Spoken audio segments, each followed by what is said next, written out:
वो गुस्से में आंधी के पास पहुंच जाता है। ए आंधी, तूने मुझे धोखा दिया। लेकिन मैंने तो तुम्हें कोई धोखा नहीं दिया। ये रखो अपना जादुई टिफिन, ये तो अब बिल्कुल भी काम नहीं कर रहा है। लेकिन ये तो वो टिफिन है ही नहीं जो मैंने तुम्हें दिया था। अच्छा, तो क्या अब मैं तुमसे झूठ बोल रहा हूँ? तभी उस आंधी ने अपने जादू से एक बड़ा टिफिन निकाल कर उसको दे दिया। ये बड़ा जादुई टिफिन है, तुम इसमें जितना चाहो उतना आटा मांग सकते हो, लेकिन इसको इस्तेमाल करते वक्त तुम्हें ये मंत्र पढ़ना है। ऐ मेरे बड़े जादुई टिफिन, कर दे मेरी मुराद पूरी, जो मैं मांगू मिल जाए मुझको, रहे न कोई ख्वाहिश अधूरी, जल्दी से इस बड़े टिफिन को भर दे तू आटे से। तभी वो बड़ा सा टिफिन आटे से भर जाता है।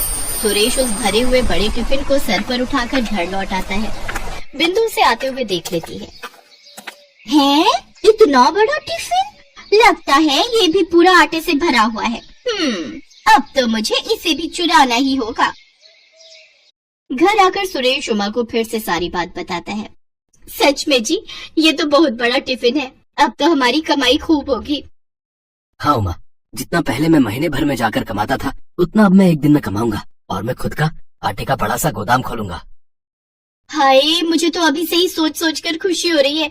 तनी एक बार हमको भी तो जादू दिखाओ ना। सुरेश ने उस बड़े टिफिन के आटे को कनस्तर में डाला और मंत्र पढ़ने लगा। ऐ मेरे बड़े जादुई टिफिन, कर दे मेरी मुराद पूरी, जो मैं मांगू मिल जाए मुझको, रहे ना कोई ख्वाहिश अधूरी, जल्दी से इस बड़े टिफिन को भर दे तू आटे से। तभी वो बड़ा टिफिन आटे से पूरा भर जाता है और एक बार फिर बिंदु खिड़की से झांककर ये सब देख लेती है। हाय रे, मर जावा, इतना सारा आटा जी। चलो इसे अभी लाला को बेच आते हैं और इससे जो पैसे मिलेंगे उससे हम चावल और मुर्गी खरीद कर लाते हैं। मेरा बड़ा मन कर रहा है रसेदार मुर्गी और भात खाने का। तो चलो फिर, देरी किस बात की। वो लोग लाला के पास आटा बेचने चले जाते हैं और बिंदु इस बात का फायदा उठाकर जल्दी से एक वैसा ही बड़ा सा टिफिन बाजार से लाकर रख देती है और उस जादुई टिफिन को चुरा ले जाती है। अगली सुबह सुरेश उस बड़े टिफिन को लेकर अपने काम पर पहुंचा और उससे एक बार फिर आटा मांगने लगा। वो काफी देर तक मंत्र पढ़ता रहा। ऐ मेरे बड़े जादुई टिफिन, कर दे मेरी मुराद पूरी, जो मैं मांगू मिल जाए मुझको, रहे ना कोई ख्वाहिश अधूरी, जल्दी से इस बड़े टिफिन को भर दे तू आटे से। लेकिन लाख कोशिशों के बाद भी जब आटा नहीं निकला तो वो गुस्से में तमतमाता हुआ फिर से आंधी के पास पहुंचा। जादुई आंधी, तुमने एक बार फिर मुझे धोखा दिया। नहीं, मैंने तुम्हें कोई धोखा नहीं दिया। झूठ, एकदम झूठ। तुम जब भी मुझे कोई जादुई टिफिन देती हो तो उसका जादू एक दिन के बाद ही खत्म हो जाता है। ये कैसे हो सकता है? आंधी ने जब उस बड़े टिफिन को देखा तो वो समझ गई कि ये वो जादुई टिफिन नहीं है। इस बार मैं तुम्हें एक ऐसी चीज दूंगी जिससे तुम्हें समझ आ जाएगा कि मैंने तुम्हें धोखा नहीं दिया। आंधी अपने जादू से एक डंडा निकालकर सुरेश को देती है। लेकिन इस डंडे का भला मैं क्या करूँगा?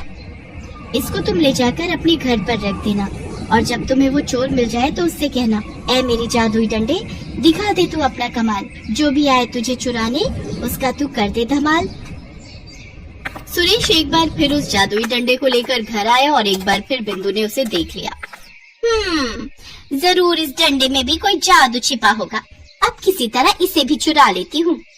अगले दिन मोनी जब स्कूल गई हुई थी तो सुरेश और उमा ने घर से बाहर जाने का नाटक किया और दरवाजा खुला छोड़कर चले गए।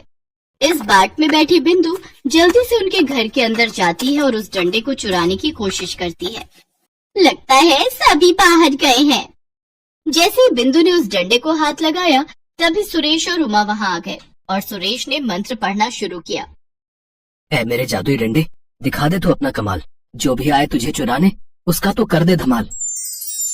तभी वो डंडा बिंदु को पीटने लगा। अरे रे, मर गई रे, मर गई। हाय भैया, कोई मुझे बचा लो। हा, आई बड़ी सहेली होकर अपनी सहेली के घर चोरी करती है। हाँ, जल्दी से हमें हमारे जादुई टिफिन लौटा दो, नहीं तो इस डंडे की पिटाई से आज तुम यहीं मर जाओगी। हाँ, अभी लाती हूँ। जब तक बिंदु ने सुरेश को उसकी अमानत नहीं लौटाई तब तक उस डंडे ने उसकी पिटाई जारी रखी। बिंदु दौड़कर अपने घर गई और वो दोनों जादुई टिफिन लाकर सुरेश को दे दिए। अब रुक जाओ जादुई डंडे, अब आज के बाद हमारी कोई चीज चुराई ना तो याद रखना। हाय, इतनी मार खाने के बाद तो मैं तुम्हारी क्या किसी की भी कोई चीज नहीं चुरा।